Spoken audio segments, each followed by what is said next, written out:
السلام عليكم، ازيكم يا شباب؟ اخباركم يا رب تكونوا بخير. معاكم احمد علاء واهلا بيكم في فيديو النهارده في تاني فيديو في سلسله تعليم المونتاج. هنتكلم عن الترانزيشنز او المؤثرات الانتقاليه. هنعرف الاول يعني ايه ترانزيشنز وايه انواعها، وبعد كده هنعرف ازاي نضيفها للفيديوهات بتاعتنا، وبعد كده هنتعلم ازاي نعمل كاستم ترانزيشنز من الصفر ونعمل لهم سيف كبريسيتس جاهزه عشان نقدر نستخدمهم بعد كده بكل سهوله. وطبعا لو انت ما اشتركتش في القناه لحد دلوقتي فياريت تشترك، ويلا بينا نبدا.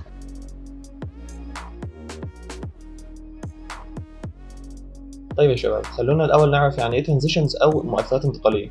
بكل بساطه هي باينه من اسمها، هي مؤثرات انت بتحطها ما بين الفيديوهات بتاعتك بتديك حركه ما بين الفيديو الاولاني والفيديو الثاني. طيب ايه انواع الترانزيشنز اللي موجوده في البريمير؟ عندنا اول حاجه الفيديو ترانزيشنز، وتاني حاجه هي الاوديو ترانزيشنز. طيب تعالوا دلوقتي نشوف الكلام ده في البريمير. طيب يا شباب، ده الفيديو اللي احنا هنشتغل عليه، فانا هعرضه لكم دلوقتي من غير ترانزيشنز، وفي الاخر هنعرضه بالترانزيشنز والافكتس اللي احنا هنحطها.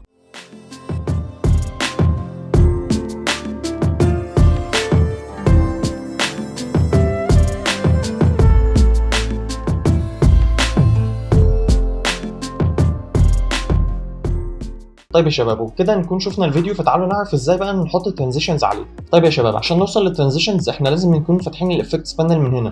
طب لو هي مش مفتوحه عندك هتروح لويندو ورك سبيسز وتختار افكتس، او ممكن تفتح الافكتس بانل لوحدها من هنا وتدوس شيفت 7، ده الاختصار بتاعها. تمام. اول ما نفتح الافكتس بانل هتلاقيها بالشكل ده، هتنزل تحت كلمه فيديو ترانزيشنز. ممكن نختار مثلا اشهر حاجه موجوده في بريمير وهي الكروس زول بالشكل ده، ممكن نسحبها ونحطها على الفيديو بتاعنا. وكده بكل بساطه انت حطيت ترانزيشن على الفيديو بتاعك. كل الترانزيشن ده بيعمله هو انه بيخلي الفيديو يعمل فيد. تمام. فلما نيجي نتفرج عليه دلوقتي هتلاقي ان الفيديو بيبدا من شاشه سوداء، وبعد كده بيطلع للاوبستي بتاعته الطبيعيه. تمام. بدل ما الفيديو كان بيبدا مره واحده زي ما قلنا ان هو بيعمل فيد. طيب ده في حاله لو هو اتحط على فيديو واحد. طب لو اتحط بقى ما بين فيديوهين بيعمل ايه؟ هو بيعمل لك فيد ما بينهم. تمام. فاحنا هنسحبه كده ونحطه ما بين الفيديوهين. بس هنا ممكن تقابل مشكله لو عملنا زوم ان، وهي ان انت ممكن تسال نفسك مثلا يا احمد، دلوقتي انا الترانزيشن ما اتحطش ما بين الفيديوهين، هو اتحط على فيديو واحد بس. طب احل المشكله دي ازاي؟ هقول لك بكل بساطه. هتدوس على الترانزيشن بالشكل ده، وتروح عند الافكت كنترولز، هتلاقي حاجه اسمها ديوريشن، ده اللي هي المده بتاعه الفيديو اللي انت ممكن تتحكم فيها. مثلا لو عايز تطوله بالشكل ده ان انت بتسحب او تقصره. تمام. بس هنتكلم برضو على طريقه تانية ازاي تتحكم في المده. بس نرجع للمشكله الاساسيه وهي مشكله الالاينمنت. هتعمل ايه بقى؟ هتروح عند كلمه الاينمنت وتختار السنتر ات كات. كده هو حاطط لك الترانزيشن في نص الكات بالظبط، او يعني ما بين الفيديوهين بالظبط. تمام. فبكده لما نيجي نتفرج على الفيديو هتلاقي ان هو عمل ترانزيشن بالشكل ده.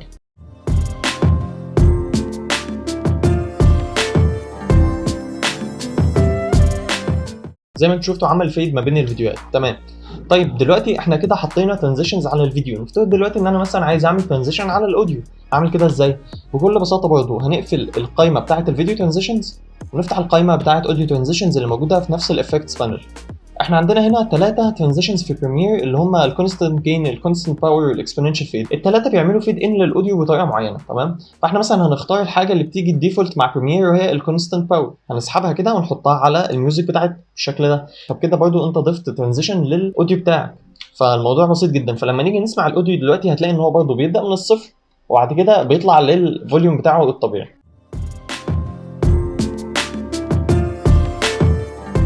طيب دلوقتي احنا قلنا لو عايزين مثلا نتحكم في المده بتاعه الترانزيشن هنعمل كده ازاي؟ زي ما قلت لكم ان في طريقه تانية غير الطريقه مثلا ان انت تتحكم فيها من الافكت كنترولز. الطريقه التانية هو انت بكل بساطه بتسحب بس بالشكل ده. يعني كده انا خليت الترانزيشن مدته اطول. لو جينا نبص على الديوريشن دلوقتي هتلاقي ان هو ثانيه 51 فريم، في الاول كان 30 فريم. طب مثلا لو انا عايز اقصره اقل من 30 فريم هقوم ساحب للاتجاه التاني، فبكده بقى 8 فريمات بس.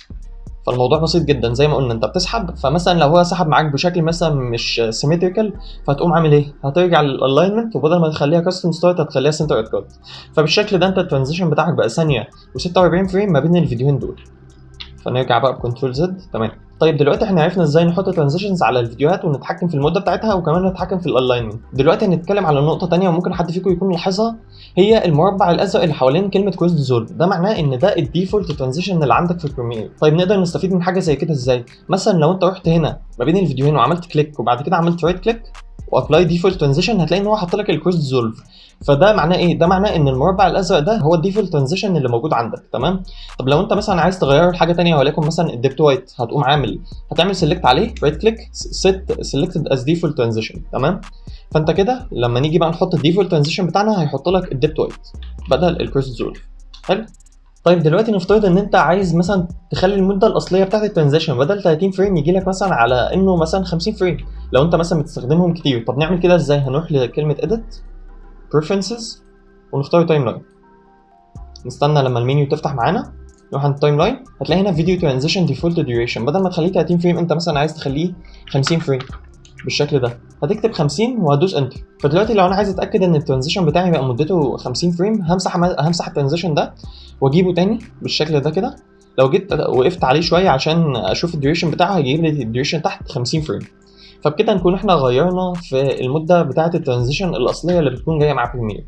طيب نفترض دلوقتي ان انت خلاص اتعلمت ازاي تستخدم البيزك ترانزيشنز اللي موجوده في بريمير وعايز تستخدم كاستم ترانزيشنز انت عاملها من الصفر. هنعمل كده ازاي؟ الموضوع بسيط جدا. هتجيب الادجستمنت لاير اللي احنا اتعلمنا ازاي ان احنا نعمله في الفيديو اللي فات، وهو رايت كليك نيو ايتم ادجستمنت لاير، تمام. هنجيبه ونسحبه ونحطه فوق الفيديوهات بتاعتنا، وليكن ان انا عايز اخلي المده بتاعه الترانزيشن بتاعي ده 50 فريم برضه، فانا هقصه على قد الترانزيشن اللي تحت، وطبعا همسحه لان انا مش محتاجه دلوقتي.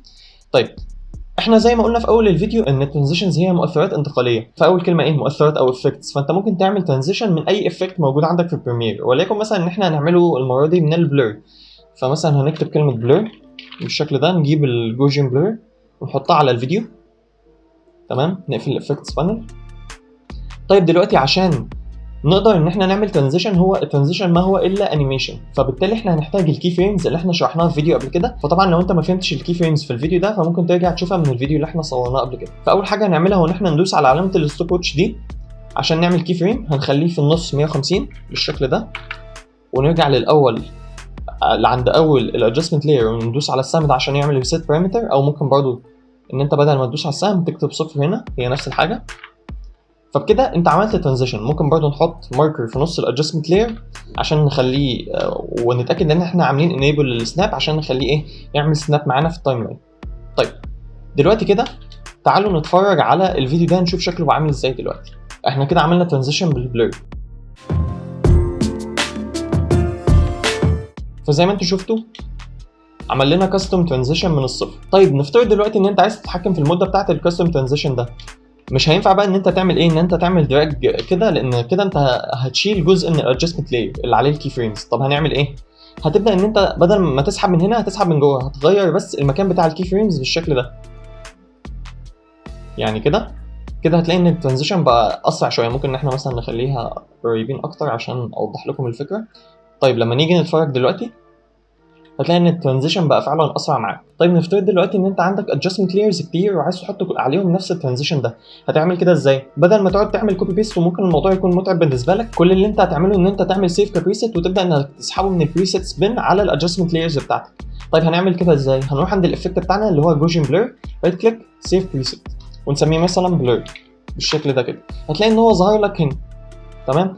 فممكن مثلا لو خدنا الادجستمنت لاير ده هنا كده ونفترض ان ده ادجستمنت لاير جديد وما عليهوش الافكت ده، وسحبنا افكت البلور بالشكل ده كده، هتلاقي ان هو حط لك نفس الافكت بنفس الكي فريمز بنفس كل حاجه، تمام.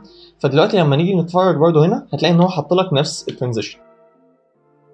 طيب يا شباب انا عندي سؤال لكم دلوقتي، هل الترانزيشنز كلها هي اللي موجوده هنا بس، ولا كل الملفات دي ترانزيشنز؟ يعني مثلا البيج بيل، السلايد، وليكن حاجات من البلجنز اللي انا منزلها، ما كل دي ترانزيشنز انت ممكن تستخدمها.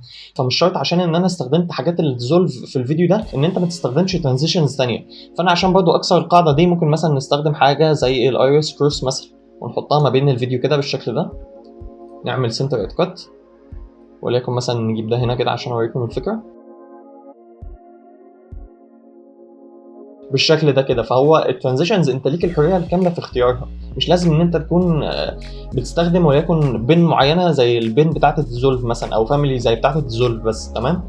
فانا دلوقتي كل اللي انا هعمله ان انا اضيف مجموعه من الترانزيشنز على الفيديو، في حاجات هعملها انا وفي حاجات هتكون جاهزه، وتعالوا نشوف بقى هو هيكون عامل ازاي.